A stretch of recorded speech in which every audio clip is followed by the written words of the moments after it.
안녕하십니까, 111씨입니다. 지난번 가지 요리 3가지 영상 다들 잘 보셨나요?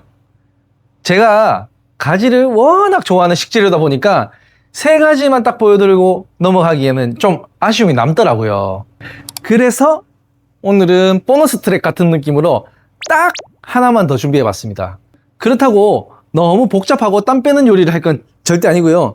딱 요즘처럼 더워지기 시작하는 계절에 입맛을 확 끌어올려줄 가지 튀김 소바 한번 만들어 볼까 합니다. 조리법은 정말 간단해요.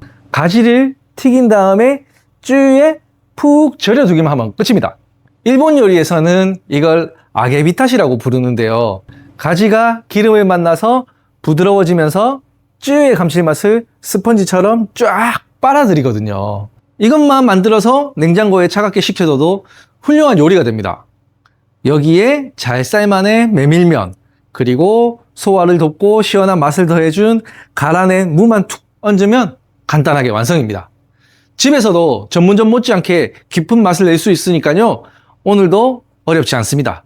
빠르고 간단하게 바로 시작해 보겠습니다. 요리에 앞서가지고 오늘은 소바 이야기를 조금만 해볼게요. 일본어로 소바는 크게 메밀이라는 곡물 자체를 뜻하기도 하고요. 작게는 그 메밀로 만든 면을 의미하기도 합니다. 재밌는 건 요즘 일본에서는 전통적인 소바의 인기가 예전만 못한 느낌이 좀 들거든요. 근데 반대로 한국에서는 평양냉면 유행과 함께 메밀 요리의 인기가 점점 뜨거워지고 있어요.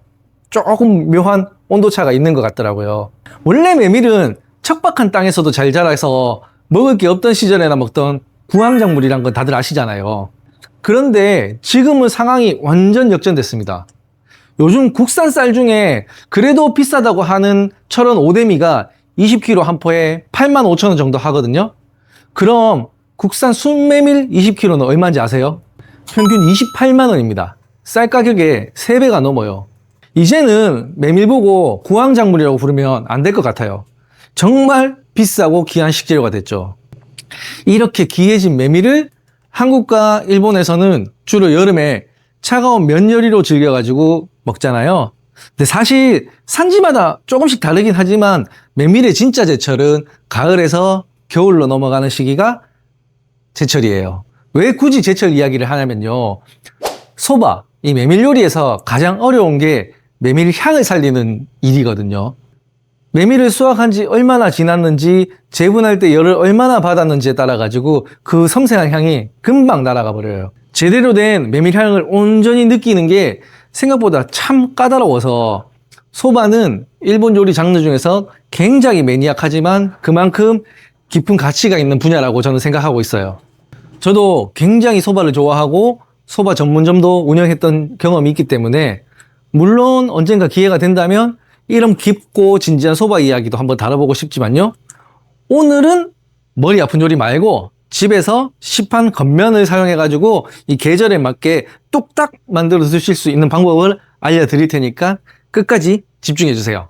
소바는 먹는 방식에 따라 가지고 쯔유에 면을 찍어서 먹는 치케소바와 국물을 부어서 먹는 카케소바, 이렇게 2가지로 나뉩니다.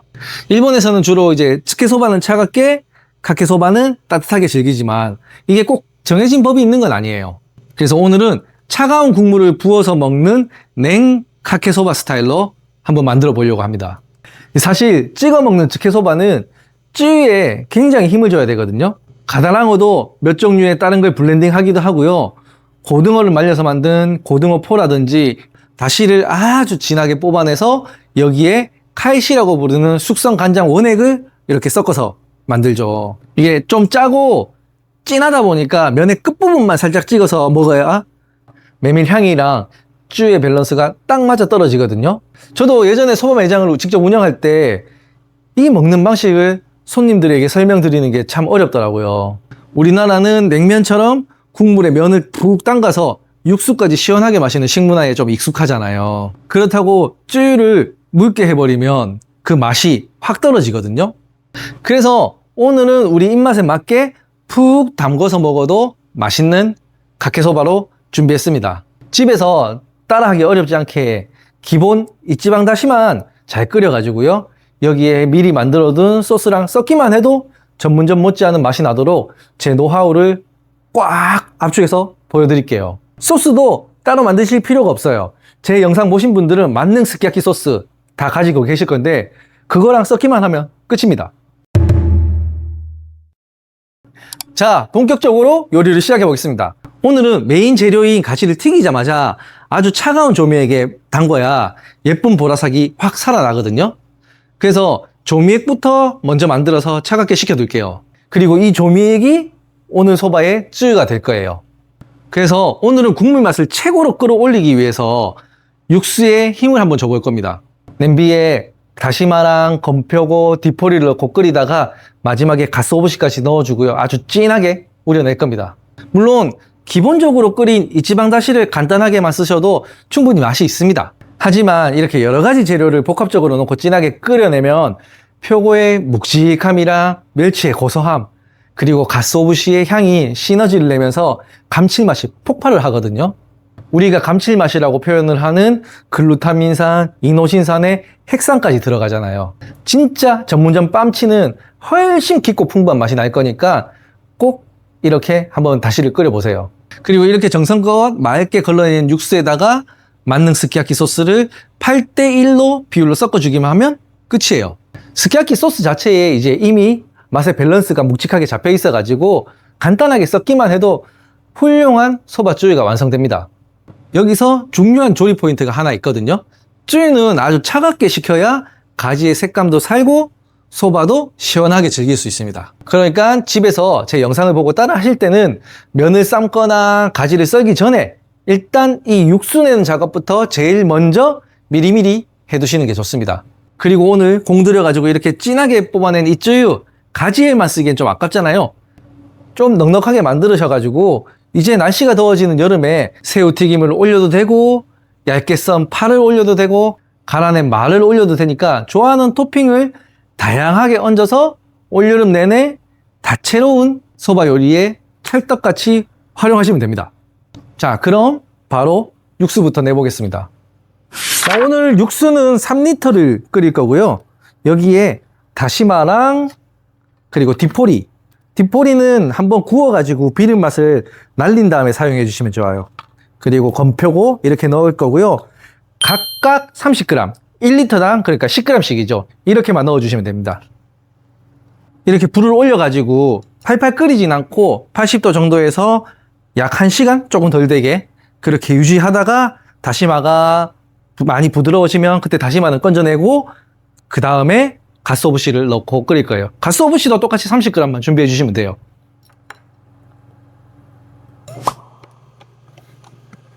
자, 이제 다시를 끓인 지는 한 30분 정도가 지났고요. 다시마가 굉장히 부드러워졌어요. 조금 진하게 이제 다시마 육수가 우러나온 것 같은데 다시마는 건져내고 가스오부시를 넣어 보도록 하겠습니다.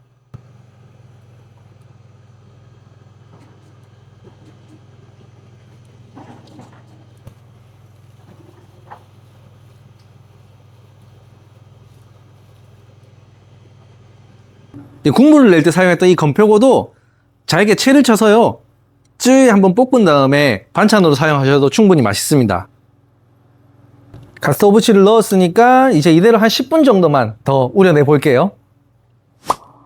자, 이제 다시는 다 우러났고요. 걸르겠습니다. 깨끗한 면보랑 채 준비해 주시고요. 다시를 걸러 주세요.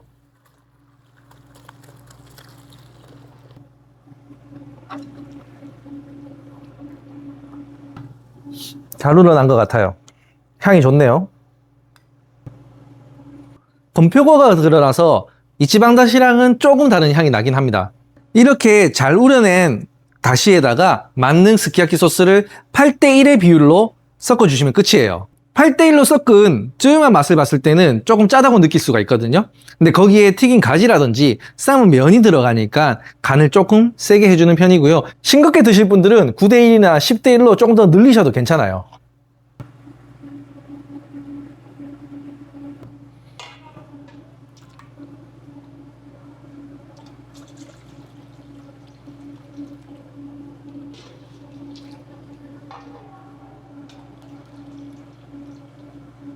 이제 제가 조금 전에 다시를 3리터를 뽑았잖아요. 걸르고 나니까 한 2.4리터 정도로 줄은 것 같아요. 그래서 남기지 않고 스키야키 소스 300ml랑 다 섞어버렸어요. 이걸 이제 빠르게 식혀줘야 되거든요. 저는 지금 빠르게 식혀야 해서 얼음 위에다가 얼음 볼에 얹어놓고 재빠르게 식히겠습니다. 시간 여유가 있으신 분들은 천천히 냉장고에서 식혀도 괜찮아요.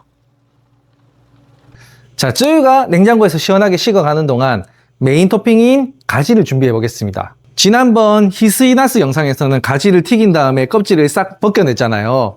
오늘은 이 보라색 껍질까지 온전하게 다 사용할 겁니다. 가지는 한번 씻은 다음에 튀겨야 되기 때문에 물기를 깨끗하게 제거해서 작업해 주시고요. 재료에 튀김옷을 입히지 않고 그대로 튀기는 거, 스하게 이제 다들 아시죠? 오늘은 이렇게 스하게 한 가지를 그대로 조미액에 담글 건데요. 조미액에 담그는 기법을 히타시라고 제 영상에도 몇 번 알려드렸잖아요. 오늘처럼 이렇게 튀겨서 담그니까 튀긴다는 일본어의 아게, 히타시를 합쳐서 아게 비타시가 되는 거고요. 오늘은 가지가 일본어로 나스라고 하거든요. 그래서 나스 아게 비타시라는 요리가 되는 겁니다. 이 나스 아게 비타시는 소바 토핑으로도 좋지만 그대로 반바찬이나 술안주로 내놔도 엄청 훌륭한 일품 요리거든요. 가지는 튀기고 나면 껍질이 조금 질겨지기 때문에 껍질 쪽에 지금 칼집을 이렇게 촘촘하게 넣어서 튀겨줄 거예요.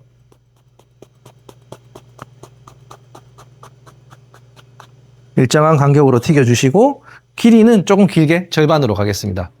칼집은 조금 깊숙하게 넣어주셔도 괜찮아요.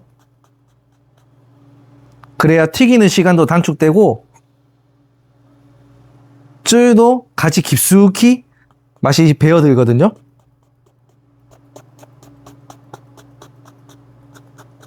자, 이렇게 일정하게 가지는 칼질을 해두었고요. 이따가 튀겨서 바로 쯔유에 담그기만 하면 됩니다. 그리고 오늘 소바에 같이 곁들일 무랑 생강도 지금 갈아 놓겠습니다. 오롯이 가내로 물을 이제 갈아줄 거고요. 겨울에 나오는 무는 무즙 자체가 달고 시원해가지고 그대로 짜서 쓰면 되거든요. 지금처럼 이렇게 더울 때 나오는 무는 쓴맛이랑 매운맛이 좀 강할 때가 있거든요. 그래서 그럴 때는 물을 가볍게 한 번만 물에 헹군 다음에 짜서 사용하셔도 괜찮아요.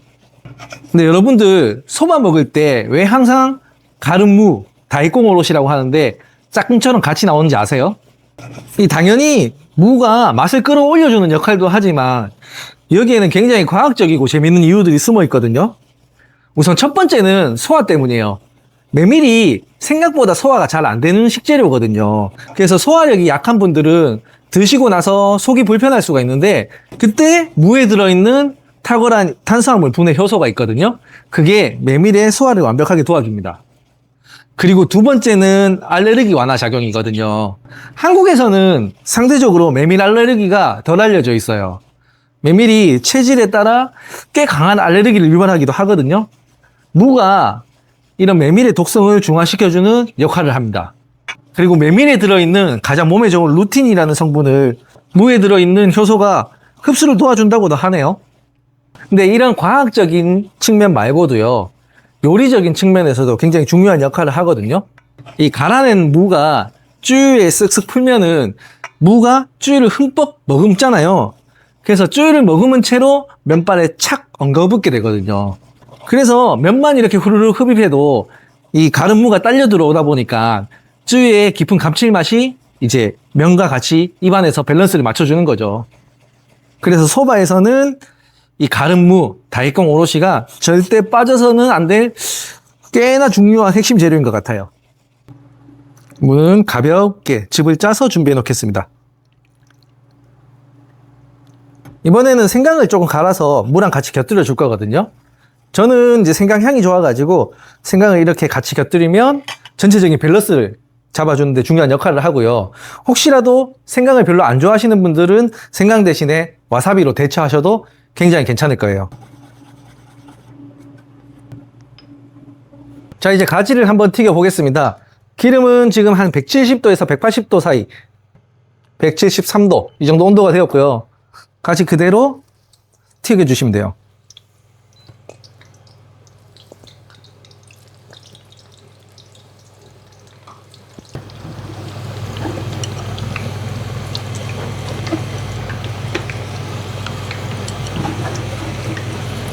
가지는 1분 30초에서 2분 정도 튀기니까 딱 맞고요. 굳이 시간을 재지 않아도 이렇게 부드럽게 가지가 휠 때까지 튀겨주시면 돼요. 자, 지금처럼 가지가 이렇게 부드럽게 휘면 다 익은 겁니다. 이대로 기름을 털어서 차가운 조미에게 담궈주기만 하면 끝인데요. 이때 혹시라도 이 튀긴 기름이 칼로리 때문에 신경 쓰인다 하시는 분들은 미지근한 물에 한번 헹궜다가 담궈주시면 돼요.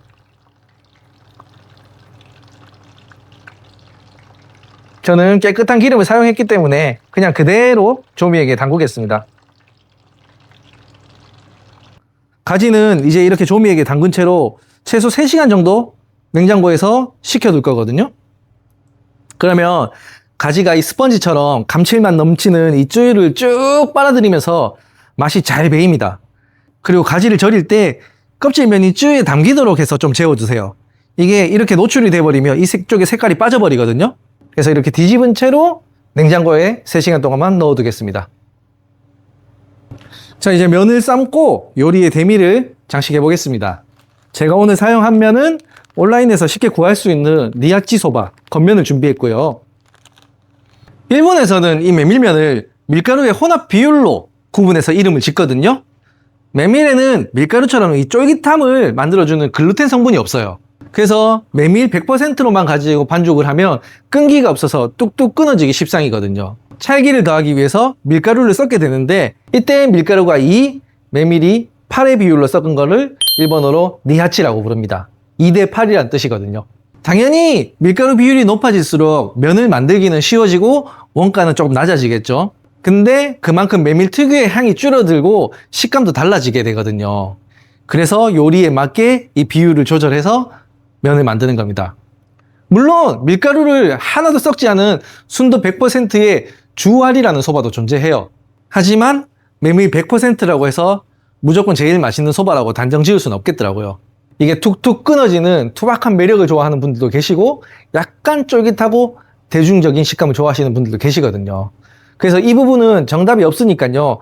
소바를 구매하실 때 취향에 맞게 구매하시면 됩니다. 그래서 오늘 준비한 이 제품은 5분 동안 삶아라고 적혀 있고 물은 3리터가 적당하다고 해서 냄비에 일단 물을 가득 붓고 면을 삶아 보겠습니다. 자, 이제 면을 넣고 5분 동안 삶을 거고요. 다 삶아진 면은 건지자마자 곧바로 흐르는 물에 깨끗하게 씻어가지고 열기를 확 빼주셔야 돼요. 그리고 깨끗한 물에 면이 끊기지 않게 가볍게 비비듯이 씻어서 표면에 남아있는 미끈거리는 전분기를 완벽하게 제거해 주시면 됩니다. 그래야 면발도 쫄깃하게 살아나면서 국물도 깔끔하게 텁텁하지 않게 깔끔한 국물이 완성되거든요.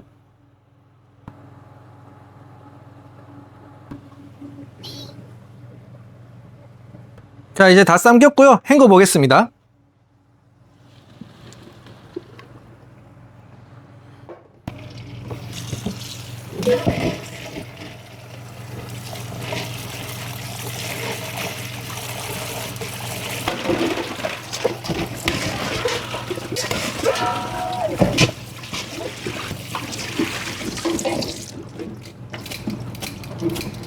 자, 면은 한 5번 정도 이제 헹궈가지고 깨끗이 씻어냈고요. 이제 그릇에 이쁘게 담아 보겠습니다.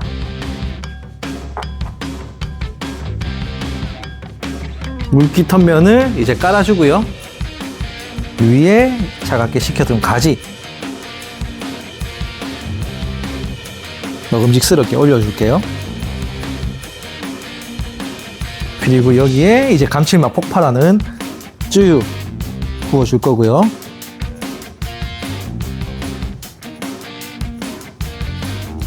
마지막으로 이 쯔유를 머금어줄 다이콘 오롯이까지 듬뿍 올려보겠습니다.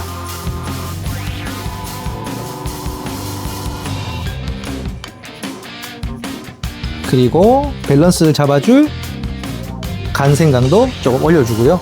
저는 여기에 송송성 실파도 같이 올려줄게요. 그리고 살짝 매콤한 맛을 주기 위해서 시치미도 조금 뿌려주겠습니다. 자, 이렇게 오늘의 요리 가지소바 완성입니다.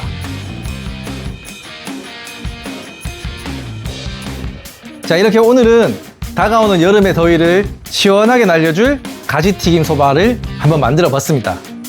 쯔유를 흠뻑 머금은 튀긴 가지는 입에 넣자마자 솜사탕처럼 굉장히 부드럽고요. 정성껏 우려낸 진한 쯔유는 소바 면발에 착 감기면서 정말 기가 막히네요. 영상에서는 부분별로 나눠서 만들다 보니까 길어 보일 수 있는데 막상 만들어 보면 정말 간단하거든요. 핵심은 딱 하나예요.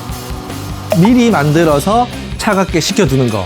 이것만 기억하시면 집에서도 굉장히 맛있게 만들 수 있으니까 꼭 한번 따라 만들어서 드셔보세요. 오늘 알려드린 스키야키 만능 소스를 이용한 이 쯔유도 넉넉히 만들어서 올여름 내내 시원한 면요리를 즐겨보세요. 오늘도 이렇게 영상 끝까지 시청해주셔서 감사합니다. 그리고 지금 영상을 찍는 1시간 전에 드디어 저도 구독자 1만 명을 돌파했습니다. 감사합니다. 그래서 오늘은 구독자 1만 명 기념으로 오늘 요리 말고도 평소에 일본 요리에 대해서 궁금했던 점들 댓글로 남겨주시면 제가 또 그거를 추려서 영상으로 한번 만들어 보겠습니다. 많이 댓글 남겨주시고요. 항상 감사합니다. 지금까지 1일 1식이었습니다. 감사합니다.